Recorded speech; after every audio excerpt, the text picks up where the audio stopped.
कि वैकेंसी की सारी जानकारी कब से अप्लाई हो रहा है। जैसा कि आप जान रहे हैं, यहाँ पे लिखा भी है, मेंशन है पहले से 16 मार्च सन 2021। ठीक है, तो इसके बारे में सारा डिटेल्स। तो ऑनलाइन आवेदन भाग 1 पंजीकरण प्रारंभ करने की तिथि, तो आपको जो रजिस्ट्रेशन कराना है वो 16 तारीख से, यानी 16 मार्च से ये रजिस्ट्रेशन हो रहा है। ठीक है, शुल्क जमा करने की जो अंतिम तिथि रहेगी वो 13 अप्रैल तक। तो 16 से स्टार्ट है, 13 अप्रैल तक आपको पंजीकरण की अंतिम तिथि हो जाएगी। और ऑनलाइन आवेदन भाग 1 के लिए पंजीकरण की अंतिम तिथि जो होगी 11 अप्रैल तक रहेगी। तो आपको जितना जल्दी हो सके उतना जल्दी आवेदन सबमिट कर लेना है। ठीक है, तो 15 तक लास्ट सबमिट करने की डेट रहेगी। आगे बढ़ते हैं इसी क्रम में, तो इसमें पूरा जानकारी ले लेते हैं। उत्तर प्रदेश माध्यमिक शिक्षा सेवा चयन बोर्ड प्रयागराज द्वारा विज्ञापन संख्या 11/1/2021 के माध्यम से प्रदेश के सहायता प्राप्त अशासकीय माध्यमिक विद्यालयों में प्रशिक्षित स्नातक शिक्षक के रिक्त 12,603, ध्यान दीजिए, 12,603 पदों की विषयवार वर्गवार बालक बालिका संस्था हेतु अनारक्षित व आरक्षित श्रेणी रिक्तियों का विवरण सारणी संख्या 01 में दिया गया है। इसके सापेक्ष चयन हेतु भारत के नागरिकों में ऑनलाइन आवेदन आमंत्रित किए जाते हैं। ऑनलाइन आवेदन करने के संदर्भ में अभ्यर्थियों से अनुरोध है कि वे निम्नलिखित निर्देशों का भलीभांति पालन करें। तो ध्यान दीजिएगा, अंबर सिंह का एक कमेंट आया है और उन्होंने लिखा है कि सर टीजीटी आर्ट का रिज़ल्ट कब तक आएगा। तो देखिए, अभी तक तो रिज़ल्ट पहले आ जाना चाहिए था अंबर जी, अभी तक रिज़ल्ट जो था वो पहले ही आ जाना चाहिए था। बालक वर्ग का जो इंटरव्यू हुआ है कंप्लीट, लेकिन सरकार का क्या उद्देश्य है उसके बारे में किसी का कोई अनुमान नहीं है, क्योंकि हमेशा हम लोग जो अनुमान लगाते हैं उस पर सरकार खरा नहीं उतरती। हम लोग करते क्या हैं, आंदोलन करते हैं। बच्चे इतने सारे इकट्ठा होकर चयन बोर्ड पे आंदोलन कर रहे हैं। अभी तक इस समय जो आंदोलन हो रहा है वो आंदोलन करने वाली बात ये है कि जो हमारे बीएफए एमएफए को हैं जो किए हैं उनको शामिल नहीं किया जा रहा है। ये बहुत बड़ी बात है। तो ये सोचने वाली बात है कि ऐसा सरकार स्पष्ट उसमें क्यों नहीं लिख रहा है, या जो इंटर करके प्रावैधिक करके चले आए हैं उनके लिए ही ऐसा प्रावधान निकाल दिया जा रहा है कि उन्हीं को सीट दे दिया जा रहा है। उसमें बहुत सारे चालाकी हो रहे हैं। ठीक है, आइए देखते हैं, उस पर भी बात करते हैं। महत्वपूर्ण निर्देश को एक एक करके विधिवत ध्यान देते हैं। अभ्यर्थियों द्वारा चयन बोर्ड की वेबसाइट पर ऑनलाइन आवेदन किया जा रहा है, ये आप भी जान रहे हैं। इसके अतिरिक्त अन्य किसी के माध्यम से प्रेरित आवेदन स्वीकार नहीं किया जाएगा। ठीक है, तो आवेदन जो करना है वो आपको ऑनलाइन आवेदन करना है, जैसे सरकारी रिजल्ट या गवर्नमेंट जॉब पे जाके, ठीक है, रोजगार पे जाके वहाँ से ऑनलाइन आवेदन कर देना है। ऑनलाइन आवेदन करने के लिए विस्तृत अनुदेश चयन बोर्ड की वेबसाइट पर भी उपलब्ध हुए हैं। ठीक है, तो उस पर आप जाके विधिवत ध्यान दे सकते हैं। और अभ्यर्थी को चयन बोर्ड अपनी पात्रता सुनिश्चित कर लेनी चाहिए। तो पात्रता को लेके बहुत ज़्यादा बहस हो रही है, और पात्रता को लेके एक बात मैं स्पष्ट कर देना चाहता हूँ कि जिन अभ्यर्थी का इंटरमीडिएट में कला नहीं है, कला किसी प्रकार की भी कला, टेक्निकल आर्ट या कोई कला, इंटर में ऑलरेडी पहले से किए हैं, बाद में प्रावधिक किए हैं, अगर कला नहीं है तो वो आवेदन नहीं कर सकता। इंटर में आपका कला होना जरूरी है। ठीक है, अभ्यर्थी आवेदन पूर्ण अपनी पात्रता सुनिश्चित कर ले। अंतिम तिथि को पद के लिए निर्धारित सभी पात्रता शर्तों को वे धारण करते हैं। ये सभी आपको ध्यान देना है। ठीक है, चयन के किसी भी चरण का अथवा उसके बाद अभ्यर्थी द्वारा आवेदन में दी गई किसी सूचना के असत्य गलत पाए जाने पर उसका जो आवेदन है वो निरस्त कर दिया जाएगा। ठीक है, तो प्रशिक्षित स्नातक शिक्षक संवर्ग के प्रत्येक विषय के सापेक्ष एक ही आवेदन स्वीकार किए जाएंगे। आपके जैसे एक सब्जेक्ट में एक ही आवेदन स्वीकार किए जाएंगे, स्पष्ट है। यद्यपि एक से अधिक विषय में, ध्यान दीजिएगा कि एक से अधिक विषय में पृथक पृथक आवेदन किया जाएगा। आप अगर निशांत कुमार जी इस समय कमेंट्स कर रहे हैं, उन्होंने पूछा कि एग्ज़ाम कब होगा। देखिए, एग्ज़ाम का डेट तो अभी नहीं आया है, लेकिन उम्मीद है कि जल्द से जल्द एग्ज़ाम हो जाएगा। लेकिन कब होगा इसका सही एक जो होना सुनिश्चित टाइम है, उसको मैं स्पष्ट नहीं कर सकता। क्यों? क्योंकि गवर्नमेंट है, ये अपने हिसाब से कब बदल दे, कब क्या कर दे। अभी हम लोग यही कह रहे थे कि एक बार आवेदन शुरू हो गया है, उसके बाद फिर से डिले किया गया है, फिर से आएगा, जल्दी आएगा, जल्दी आएगा, लेकिन इसको जल्दी नहीं कहते। ये अब आया है, इसको जल्दी नहीं कहते। तो इसलिए एग्ज़ाम भी कब होगा इसका सुनिश्चित करना बहुत ही मुश्किल है। लेकिन एक बात स्पष्ट है कि आप तैयारी करिए, जल्द से जल्द एग्ज़ाम होगा। विज्ञापित पदों की संख्या अथवा घट या बढ़ सकती है। ध्यान दीजिएगा, यहाँ पे एग्ज़ाम देने के बाद या किसी भी कंडीशन में आप ये ना समझें कि ये जो यहाँ पे लिखा है स्पष्ट रूप से पहले से कह दिया गया है कि विज्ञापन पदों की संख्या घट या बढ़ सकती है। ठीक है। अधिसूचना संख्या 28 फरवरी 2019 द्वारा संशोधित उत्तर प्रदेश माध्यमिक शिक्षा सेवा चयन बोर्ड नियमावली 1998 में विहित प्रक्रिया अनुसार प्रशिक्षित स्नातक शिक्षक पद पर चयन मान लिखित परीक्षा के आधार पर। लिखित परीक्षा में ऋणात्मक अंकन नहीं है। बहुत लोग पूछते हैं, यहाँ से क्वेश्चन बहुत लोग पूछते हैं कि क्या सर इसमें इस बार ऋणात्मक क्वेश्चन होंगे, यानी निगेटिव पॉइंट होंगे। तो इसमें स्पष्ट कर दिया गया है कि यहाँ पर ऋणात्मक अंकन नहीं हुआ है और ऋणात्मक अंकन नहीं होगा। ठीक है, यानी माइनस मार्क का नहीं है। ये यहाँ ध्यान देने वाली बात है। कभी कभी होता है कि सर इस बार है क्या, इंटरव्यू ख़त्म हो गया है तो क्या इसमें माइनस मार्क का कटेगा क्या? नहीं, एकदम नहीं कटेगा। ठीक है। और भाषा संबंधी प्रश्न पत्र उसी भाषा में होंगे यथा हिंदी अथवा हिंदी में, संस्कृत अथवा संस्कृत में, यानी जो जिस सब्जेक्ट का है उस सब्जेक्ट में उनका माध्यम अगर चेंज करेंगे तो माध्यम में उस माध्यम बताएगा और हर उसका अलग अलग आपको बताया जाएगा। ठीक है। Good evening Lalit Kumar ji, good evening. और इस प्रकार से आप ध्यान दीजिएगा, अनेक प्रकार के ये सवाल आपके माइंड में रहते हैं, तो इनको स्पष्ट कर लेना है। और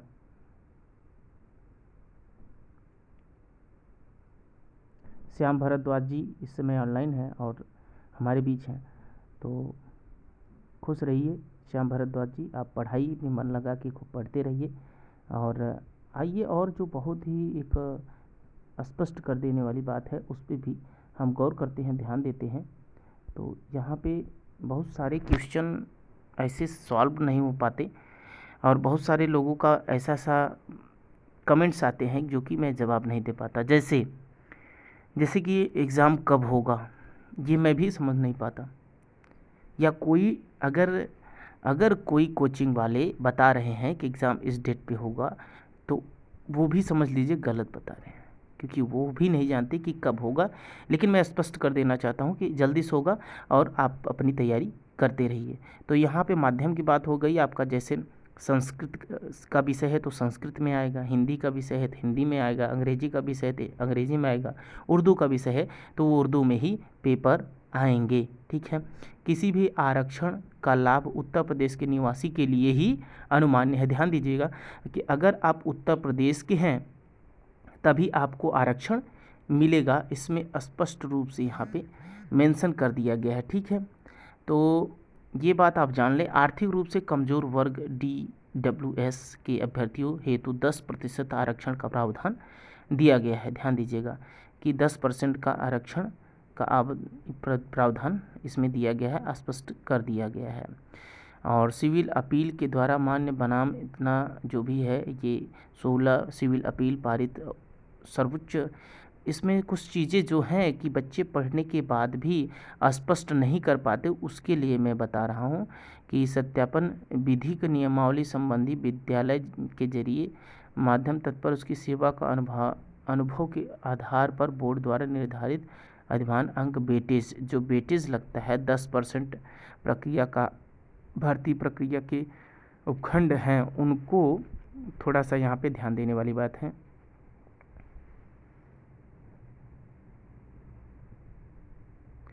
देखिए, अगर आपकी प्राविधिक कला है तो ही आप प्राविधिक कला है या नहीं है ये मायने नहीं रखता, आपका इंटर में कला होना ज़रूरी है। आप चाहे जो किए हों, लेकिन इंटर में कला होना ज़रूरी है। यही तो बात है आंदोलन की, कि आपका इंटर में कला नहीं है और आप बीएफए एमएफए कर लिए, तो वहाँ पे उनका वो बेचारे क्या करें। गवर्नमेंट को इतना तो ध्यान देना चाहिए, जिन्होंने कला से पढ़ा है, जिनको कला बनाना आता है, उनको रखे कम से कम उनके स्थान पे, उनको सही उनका स्थान दें। लेकिन ऐसा नहीं हो पा रहा है। ठीक है।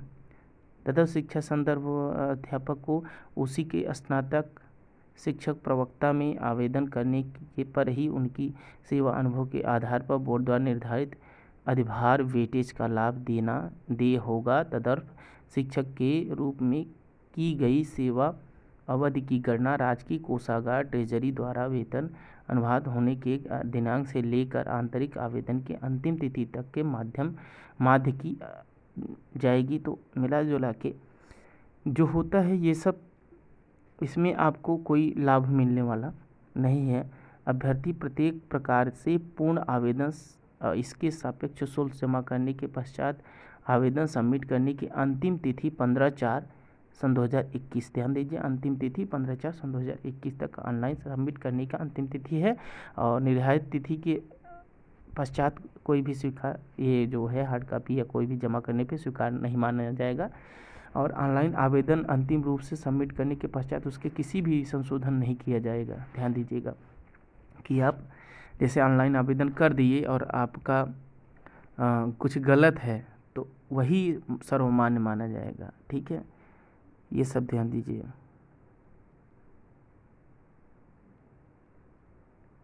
जी जी ललित कुमार जी, आप तैयारी करिए, आप आराम से दे सकते हैं एग्ज़ाम। ठीक है, आप एग्ज़ाम दे सकते हैं। सॉरी, लिखित परीक्षा परिषद के केंद्र के अंदर ध्यान दीजिएगा। यहाँ केंद्र के अंदर मोबाइल फ़ोन ये बहुत ही आवश्यक निर्देश है कि अंदर जो है एग्ज़ाम हॉल में मोबाइल फ़ोन, ब्लूटूथ, पेजर्स और कैलकुलेटर आदि जो है संचार उपकरण नहीं ले जा सकते। अगर दिखाया गया, पकड़े गए तो आपका आवेदन ही निरस्त कर दिया जाएगा। ऑनलाइन आवेदन में किसी प्रकार की कठिनाई से समाधान हेतु अभ्यर्थी प्रत्येक कार्य दिवस में प्रातः 10 बजे से सायं 5 बजे तक चयन बोर्ड के हेल्पलाइन नंबर, आप कभी भी यहाँ चयन बोर्ड के हेल्पलाइन नंबर पे कॉल कर सकते हैं। आप कहेंगे कि यहाँ पे कॉल ही नहीं लगता, तो 2 नंबर दिए गए हैं यहाँ पे, स्पष्ट रूप से 2 नंबर मेंशन किया गया है, एक ए और एक ए। तो यहाँ पे संपर्क जरूर करिएगा किसी प्रकार की दिक्कत होगी तो। ऑनलाइन आवेदन भरने के संबंधित संक्षिप्त अनुदेश जो है, आपको यहाँ पे ये सब सारी चीज़ें ध्यान देना होगा। ठीक है, तो इसमें लिंक पे कैसे कैसे क्या भरा जाएगा ये आपको ज़्यादा ध्यान देने वाली बात नहीं है, क्योंकि कैंडिडेट्स रजिस्ट्रेशन और फीस भुगतान और फॉर्म सबमिट, ये 3 प्रक्रिया 3 चरणों में आपका पूरा फॉर्म सबमिट हो जाएगा। जो कि ये अच्छी तरह जो फॉर्म आवेदन साइबर कैफ़े वाले करते हैं बहुत अच्छी तरह से जानते हैं, और वहाँ पे आप अच्छे साइबर कैफ़े से ही करवाइएगा। ठीक है, तो रजिस्ट्रेशन आपका सबमिट हो जाएगा, तो उसके बाद आप केवल तैयारी करिएगा। अभी आप सही तरीके से सबमिट करवाने पे ध्यान दीजिएगा। ठीक है, और आपका नाम, जन्म तिथि, लिंग, वैवाहिक स्थिति, नागरिकता, राज्य के निवास, क्षेत्र, शैक्षणिक संबंधी जो है, इन सभी पे विशेष ध्यान देना ज़रूरी होगा। ठीक है, कभी कभी क्या होता है कि जो एग्ज़ाम जो वहाँ पे सबमिट करते हैं आपके फॉर्म, वो एक बार लिख के और दे देते हैं आपको कि देख लीजिए आपका कंप्लीट है, सही है कि नहीं, उसके बाद वो सबमिट करते हैं। तो आप जो देखें वो टाइम लेके अच्छे से देखें, नहीं तो आपका घाटा है और आप कुछ नहीं कर पाएंगे। ठीक है अंजलि जी, गुड इवनिंग। तो वहाँ पे आप कुछ नहीं कर पाएंगे, और वहाँ पे सबसे बड़ी बात ये है कि आप अपने फॉर्म को विशेष रूप से एक एक ऊपर आगे स्क्रॉल करके आगे पीछे देख लीजिएगा, और तब उनको बोलिएगा ठीक है सबमिट है। नहीं तो वो बाद में यही बोलेंगे कि मैंने तो आपको दिखाया था, आपने बोला था, वेरीफाई किया था, तभी मैं सबमिट किया। ठीक है, तो ये सभी कोई भी त्रुटि वहाँ पे नहीं होनी चाहिए पंजीकरण फॉर्म में। ठीक है, अब द्वितीय चरण में जो शुल्क जमा करने की आती है, तो ये भी आपका शुल्क बहुत अच्छी तरीके से वो लोग जमा कर लेते हैं। कई तरीके हैं शुल्क जमा करने के, और शुल्क जो लग रहा है आवेदन शुल्क वो 700 रुपये लग रहा है, लेकिन कुल मिला के 750 रुपये आपका लगेगा। ऑनलाइन प्रक्रिया शुल्क जो है वो 50 रुपये एकदम मान्य निर्धारित किया गया है। ठीक है, तो 700 रुपये सामान्य वर्ग के लिए 700 रुपये लगा है। इसमें देख लीजिए EWS के लिए 400 और अन्य पिछड़ा वर्ग के लिए 700, अनुसूचित जाति के लिए 400, अनुसूचित जनजाति के लिए 200 रुपये। तो टोटल 50 रुपये उसमें ऐड कर लीजिएगा। ठीक है, और आगे देखें तो जो तृतीय चरण फॉर्म सबमिट करने की बात है, यहाँ पे आप यहाँ तक आप पहुँचने के दौरान आप सारी चीज़ें जो है वो कर सकते हैं। और यहाँ पे अगर नहीं कर रहे हैं चेक तो आपका दिक्कत हो सकता है। और सबसे बड़ी बात, आपको फुल जो शुल्क जमा कर लिए उसके बाद उसमें आपका स्कैन हो जाता है फोटोग्राफ और सिग्नेचर। फोटोग्राफ और सिग्नेचर, अस्थाई पता, ये सभी जो है बहुत इम्पोर्टेंट है। और यहाँ पे क्योंकि पता अगर गड़बड़ हो गया या ये स्कैन करने में फ़ोटोग्राफ या सिग्नेचर, तो वहाँ पे आपकी दिक्कत हो सकती है। अभ्यर्थी को अपना नवीन फोटोग्राफ, ध्यान दीजिएगा, 3.5 सेंटीमीटर चौड़ा तथा 4.5 सेंटीमीटर लंबा आपका फ़ोटो होना ज़रूरी है। ठीक है, और हस्ताक्षर के साथ जो है इमेज की साइज़, हस्ताक्षर के स्कैन किए हुए, ध्यान दीजिए, फ़ोटो व हस्ताक्षर के स्कैन किए हुए इमेज की साइज़ 5 KB से 30 KB के मध्य होनी चाहिए। जो उसमें JPG फॉर्मेट में रहेगा और 5 KB से 30 KB के मध्य होनी चाहिए। अभ्यर्थी का रंगीन फोटोग्राफ निम्न मानकों के अनुरूप होना चाहिए। फ़ोटो का जो आकार रहेगा 35 mm यानी 1.5 इंच और गुणे 1.75 इंच होना चाहिए। फ़ोटो का लगभग 70% भाग चेहरा दिखाई देना चाहिए, यानी आपका दोनों कान। ध्यान दीजिएगा, फ़ोटो कभी भी स्टाइल में ना खिंचा के आपका दोनों कान दिखाई देना चाहिए। ये आप बखूबी जानते हैं, लेकिन मेरा फ़र्ज़ है कि इसमें जो नियमावली में आया है उसको ज़रूर आप तक पहुँचा दें। चेहरे की पूर्ण छवि स्पष्ट दिखाई देनी चाहिए, चश्मा पहने हुए ना हो। ठीक है, अगर किसी प्रकार की कोई दिक्कत है तो वो आपको रंगीन का चश्मा आप न पहने।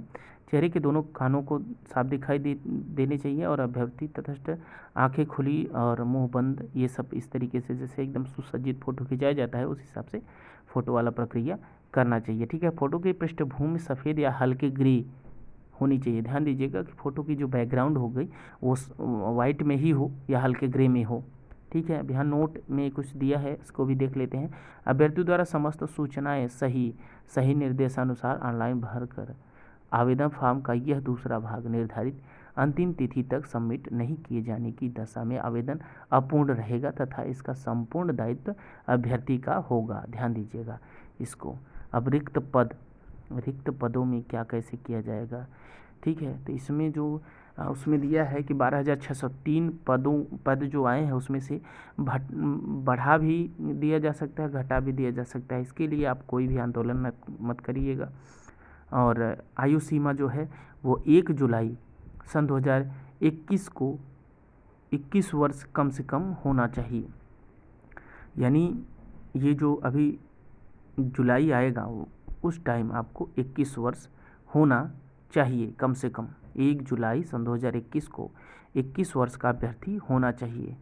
अर्हता की तिथि जो है आवेदन पत्र प्राप्त करने की अंतिम तिथि अर्हता की तिथि मानी जाएगी। शैक्षणिक योग्यता क्या होगी आपको यहाँ पे विधिवत ध्यान दे दिया जाएगा। इंटरमीडिएट सबसे पहले दिया है। ठीक है, इंटरमीडिएट आपका होना चाहिए प्लस में ग्रेजुएशन। तो यहाँ पे इंटरमीडिएट में आपका कला होना बहुत ज़रूरी है। वेतनमान कितना ग्रेड पे है, तो 4600 ग्रेड पे आपका वेतनमान है। ठीक है, 4600 ग्रेड पे, ये इतना जानते रहिए। आरक्षण, तो आरक्षण वाला हम किसी प्रकार का किसी भी आरक्षण का लाभ उत्तर प्रदेश के निवासी ही ले सकते हैं। तो इसमें आरक्षण के चक्कर में भी हम नहीं पड़ते हैं। ठीक है, आरक्षण का जब चक्कर पड़ेगा तो हम पढ़ाई नहीं कर पाएंगे, इसलिए मैं इसमें बता भी नहीं रहा हूँ। ठीक है, अब परीक्षा केंद्र पे आ जाते हैं। सभी मंडल मुख्यालयों पर केंद्रों द्वारा निर्धारित किया जाएगा और अभ्यर्थी को किसी भी परीक्षा केंद्र आवंटित किया जा सकता है। परीक्षा केंद्र, समय सारणी और अनुक्रमांक आदि की सूचना यथा समय दी जाएगी। ध्यान दीजिएगा कि वो कब दी जाएगी इसके बारे में अभी डिसाइड नहीं किया गया है।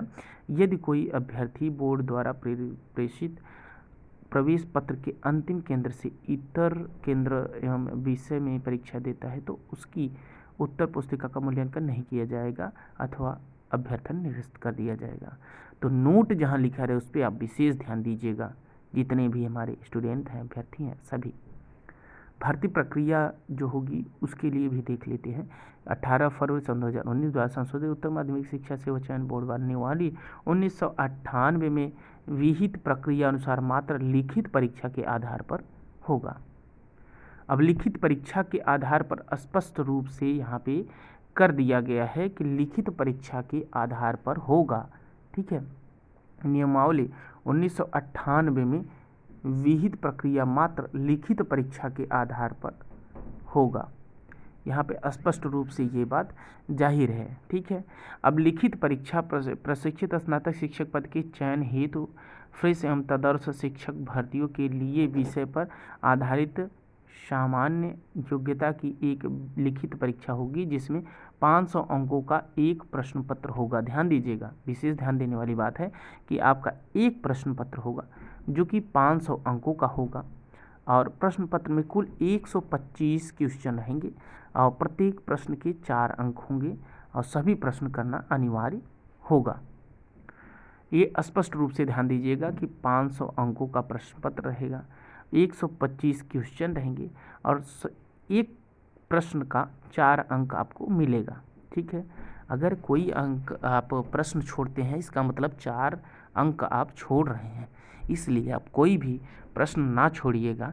माइनस मार्क का नहीं है, अगर आपको नहीं भी समझ में आ रहा है तब पर भी आप उस प्रश्न पर ज़रूर कुछ न कुछ क्लिक करिए। ठीक है, बहुविकल्पीय प्रश्न रहेगा, समयावधि जो रहेगी वो आपको 2 घंटे में 125 क्वेश्चन करना है जो कि 500 अंकों का होगा और एक क्वेश्चन 4 अंक का होगा। प्रश्न पत्र का स्वरूप जो होगा यहाँ पे स्पष्ट कर दिया गया है कि बहुविकल्पी होगा। ठीक है, तो यहाँ पे बहुविकल्पी के रूप में यहाँ स्पष्ट कर दिया गया है कि बहुविकल्पी ही होगा। मल्टी चॉइस क्वेश्चंस और प्रत्येक प्रश्न के उत्तर के लिए 4 विकल्प दिए जाएंगे जिसमें केवल एक सबसे उपयुक्त विकल्प का चयन अभ्यर्थी को करना होगा और सही उत्तर के गोले को उत्तर पत्रक में काली स्याही बाल पेन से काला करना होगा। ध्यान दीजिएगा, यहाँ पे स्पष्ट है काली स्याही बाल पेन, काली स्याही बाल पेन से आपको काला करना होगा, गोला काला करना होगा।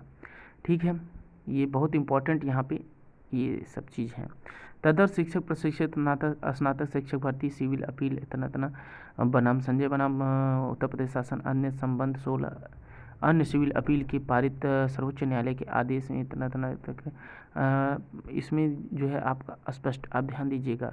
तदर्थ प्रशिक्षित स्नातक शिक्षकों के लिए उनके द्वारा कार्य करने की अवधि के आधार पर सेवा आधारित अधिभार जो होगा दिए जाएंगे। 1 वर्ष की सेवा 1.5 अंक आधारित 30 अंक दिए जाएंगे और यहाँ पे आपको तदर्थ प्रशिक्षित स्नातक शिक्षकों द्वारा लिखित परीक्षा में पाए गए प्राप्तांकों में से केवल आधारित अधिभार जोड़ दिया जाएगा जो कि किसी भी दशा में पूर्णांक 500 अंक से अधिक नहीं होगा। तो जो वेटेज मिलता है उस पर स्पष्ट कर दिया गया है पहले से। अब चयन मेरिट हेतु मेरिट जो बनेंगे उसमें भी लिखित परीक्षा का प्राप्तांक सेवा आधारित अधिभार, ध्यान दीजिएगा कि लिखित परीक्षा का प्राप्तांक आप जो पाएंगे और उसके बाद सेवा आधारित अधिभार यानी वेटेज और लिखित परीक्षा का अंक दोनों को जोड़ दिया जाएगा और ये सभी चीज़ यहाँ पे है स्पष्ट किया गया है। संस्था आवंटन बोर्ड द्वारा उपरोक्तानुसार अधीन तैयार किए गए पैनल चयन अभ्यर्थियों को स्पष्ट रूप से अभ्यर्थी को इस प्रकार से अभ्यर्थी हेतु सामान्य अनुदेश। अब इसमें कुछ चीज़ें हैं जो कि आपको जानना जरूरी है, तो यहाँ पे आप जान लीजिएगा। प्रशिक्षित स्नातक शिक्षक पद पर नियुक्ति के लिए ऐसा पुरुष अभ्यर्थी पात्र न होगा जिसकी एक से अधिक पत्नियां जीवित हो, या कोई महिला अभ्यर्थी पात्र न होगी जिसने ऐसे पुरुष से विवाह किया है जिसकी पहले से ही एक पत्नी जीवित हो। परंतु राज्य सरकार की किसी व्यक्ति को इस नियम के प्रवर्तन से छूट दे सकती है यदि उसका यह समाधान हो जाए कि ऐसा करने के लिए विशेष कारण विद्यमान था। ये स्पष्ट रूप से कर दिया गया है कि किसी पुरुष की 2 पत्नियां हैं, ठीक है, किसी भी पुरुष की 2 पत्नियां हैं। Good evening Sarita ji, good evening. किसी पुरुष की 2 पत्नियां हैं तो वह जो है यहाँ पे आवेदन नहीं कर सकता। अगर उसके पास अच्छा कोई कारण है, सरकार द्वारा प्रमाणित है, तो वह कर सकता है आवेदन, ठीक है। या वही चीज़ किसी पत्नी के 2 पुरुष यानी उसके 2 शादी हुई है तो वो भी, उनके लिए भी यही लागू होता है, लेकिन अगर अच्छा कारण है तो वो आवेदन कर सकते हैं। और कोई भी अभ्यर्थी पात्र नहीं होगा जब तक मानसिक एवं शारीरिक दृष्टि से उसका स्वास्थ्य अच्छा न हो, वह किसी ऐसे शारीरिक दोष से मुक्त न हो जिससे उसे अपने कर्तव्यों का दक्षतापूर्वक पालन करने में बाधा पड़ने की संभावना हो। परंतु संगीत विषय के लिए किसी अध्यापक के पद पर नियुक्ति के लिए कोई नेत्रहीन व्यक्ति अपात्र नहीं होगा। यानी जो नेत्र विहीन है वो भी संगीत का टीचर बन सकता है। यहाँ पे स्पष्ट रूप से कर दिया गया है कि जो नेत्र विहीन है वो भी संगीत के टीचर बन सकते हैं। और किसी अभ्यर्थी की नियुक्ति के लिए अंतिम रूप से चुने जाने की पूर्व बोर्ड द्वारा उससे यह सब अपेक्षा की जाए कि वह सरकारी अस्पताल या प्राथमिक स्वास्थ्य केंद्र के चिकित्सा अधिकारी के नियमों के सापेक्ष अपेक्षित स्वास्थ्य परीक्षण कराकर एकदम मतलब अच्छा है। तो ये सब चीज़ें जानना जरूरी है। कोई पुरुष अभ्यर्थी किसी बालिका संस्था में किसी अध्यापक के पद पर नियुक्ति के लिए पात्र नहीं होगा, परंतु यह बात संगीत विषय के लिए किसी नेत्रहीन अभ्यर्थी हेतु लागू नहीं होता। ध्यान दीजिएगा, पुरुष अभ्यर्थी किसी बालिका संस्था में, ठीक है, तो संगीत में हो सकता है बालिका संस्था में पुरुष जो है टीचर हो सकते हैं। और महिला अभ्यर्थी बालक एवं बालिका दोनों वर्ग के विद्यालयों के लिए पात्र हैं, परंतु आवेदन पत्र पर वांछित किसी एक वर्ग या यथा उल्लेख करना उनका आवश्यक है। यानी जो फॉर्म भरेंगे वो वहाँ पे किसी एक विषय में एक समय में केवल एक ही वर्ग में आवेदन मान्य होगा, ये भी स्पष्ट है। प्रत्येक विषय वर्ग के लिए मात्र एक ही आवेदन पत्र मान्य होगा। यदि किसी त्रुटि के कारण एक से अधिक आवेदन किए जाते हैं तो अंतिम आवेदन मान्य होगा, शेष निरस्त कर दिए जाएंगे, ठीक है। अभ्यर्थी को पात्रता के संबंध में चयन बोर्ड कोई परामर्श नहीं देता है, अतएव अभ्यर्थी विज्ञापन द्वारा पढ़े अभ्यर्थी पूर्णतः प्राप्त हों तभी ऑनलाइन आवेदन करें। तो ये सभी निर्देश आपको देखना बहुत जरूरी है। किसी भी विवाह की स्थिति में अभ्यर्थी को चयन बोर्ड, ठीक है, यहाँ पे ये सारी जानकारी अभ्यर्थी के लिए विशेष निर्देश। तो सारे निर्देश मैं आपसे यही कहूँगा कि सारे निर्देश बढ़िया से पढ़िए, क्योंकि किसी प्रकार की कोई भी दिक्कत आपको ना हो। अब यहाँ पे हम आपको कुछ चीज़ें बहुत महत्वपूर्ण हैं उन पे ले चलते हैं, और ये यहाँ की प्रक्रिया का सारा डिटेल्स है, ठीक है, आप देख सकते हैं यहाँ पे। तो मैं बात कर रहा हूँ कला का 339 पद हैं, टोटल मिला के 710 पद हैं, ठीक है। तो जनरल के 339 और ओबीसी के 222, एससी के 146 और एसटी के 8 पद हैं कला के, ठीक है। और वहीं संगीत वादन और गायन का भी देख लेते हैं। तो संगीत वादन का 6 और संगीत गायन का 10 पद है टोटल मिला के, ठीक है। अब ये बालक वर्ग या बालिका वर्ग का देखेंगे तो इसमें कला का 51 यानी टोटल मिला के 103, और संगीत वादन में 14 और संगीत गायन में 50। अब देखिए यहाँ पे आपका क्या आरक्षण क्या कला में क्या चीज़ें मांगी हैं उसके बारे में हम देख लेते हैं। उसकी योग्यता क्या होनी चाहिए। इसमें स्पष्ट रूप से लिख दिया गया है कि इंटरमीडिएट परीक्षा उत्तीर्ण होना सबके लिए आवश्यक है, ध्यान दीजिएगा। परंतु यदि उसे परीक्षा में प्राविधिक कला लिए जाने का प्रमाण पत्र न हो तो उसके स्थान पर वह स्तर में प्राविधिक कला के ज्ञान का प्रमाण पत्र। अब बताइए, जब आपका प्राविधिक कला का ज्ञान का प्रमाण पत्र कहाँ से मिलेगा, तो उतने में आप प्राविधिक कला ही कर लीजिए। बालिका की संस्थाओं में अध्यापकों को प्राविधिक कला की योग्यता से छूट दी जाएगी। ठीक है, तो ये सभी हैं। और अंतर्गत हाई स्कूल की परीक्षा होना सबके लिए आवश्यक है। ठीक है, अब देखिए उपयुक्त 3 में क्या दिया गया है कि अंतर्गत हाई स्कूल की परीक्षा, बहुत सारे ये सब जो दिए गए हैं, मिला जुला के आपको कुछ नहीं करना है। इंटर में आपका कला होना ज़रूरी है, बस इतना जानते रहिए।